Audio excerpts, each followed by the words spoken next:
తాజా అంశాన్ని చూస్తున్నాం. హోంమంత్రి అనితకు త్రుటిలో ప్రమాదం తప్పింది. బైక్ను తప్పించే క్రమంలో మంత్రి ఎస్కార్ట్ వాహనాన్ని మరో వాహనం ఢీకొంది. ఇక మరింత సమాచారం మా ప్రతినిధి మహేష్ నాయుడు తెలుసుకుందాం. మహేష్, చెప్పండి, హోంమంత్రి అనిత ఎస్కార్ట్ వాహనం ప్రమాదానికి సంబంధించి వివరాలేంటి?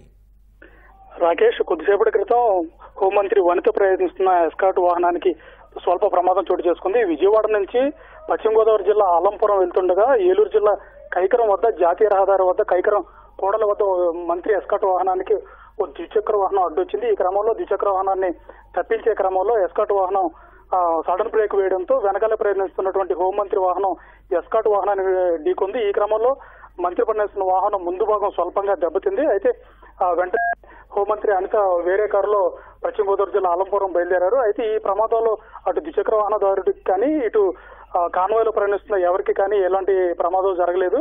పశ్చిమ గోదావరి జిల్లా ఆలంపురంలోని టీబీఆర్ సైనిక పాఠశాలలో ఒక విగ్రహావిష్కరణ కార్యక్రమానికి వెళ్తున్న సమయంలో ఈ ప్రమాదం జరిగింది.